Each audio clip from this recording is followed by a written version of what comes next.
Having trouble getting up from a chair or finding it painful to stand up? We have something simple I learned from my days working at the hospital to help you get up and move around. But first, please spend a few seconds to like our video, subscribe to our channel. If you found this video helpful in any way, please hit the thanks button and donate it. Also, our team has worked hard to bring some fun and inspiring merch. You can check those out below. We appreciate your support. So we're going to get right into the mechanics. There's nothing that we really need to know other than that it's all about levers and getting your center of mass over that body. So the thing that I learned, the phrase that I learned the most was nose over your toes. So what we're going to do is we just want to get our nose, if my toes are over here, I have to get that far forward. And the whole idea is to have a hip hinge. So I want to get right over that. And by the time I'm over that line of my toe break, this is already starting to come off, right? Naturally, you're going to tip over and then come up.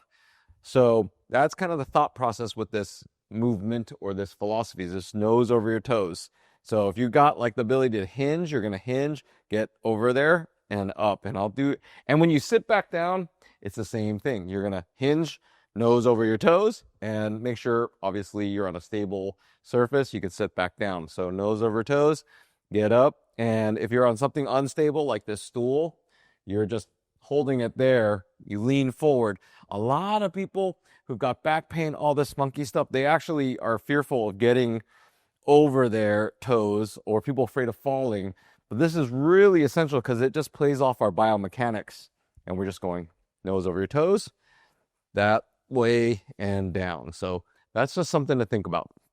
All right, what we're going to do, we got our toes lined here and our nose here, and we're just trying to bring that over and then up. And then when you go down, it's that, just make sure you got a stable surface to come back to. And then so you want to go towards and over the nose, over the line, and then up, and bring this back. So nose over your toes. If you don't have a stable surface, it's good to push off from it. If you have something you can hold on, it's good to always put your hands down, nose over your toes again, and then slowly go right back down. And that's the safest way to get things done. So nose over your toes, here, and then here, and then here.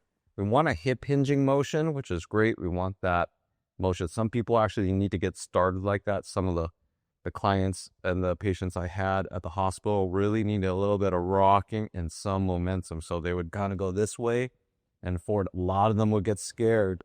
A lot of them would, kind of go, ugh! But you want to get them over that base. Another cheat possibly is actually slide one leg back, and that makes the nose over your toes less. So you can also do that. That's also fun. So nose over toes, nose over toes. It makes it a little easier to just kind of get your body weight forward and back. Nose over toes and back. So I'm just getting that line, get there and back. And that's the safest way. Let us know your thoughts on our video. Leave us some love or questions in the comments box below. Please like and subscribe. We appreciate your support. I'm Dr. Lin. Remember, we heal smarter, not harder.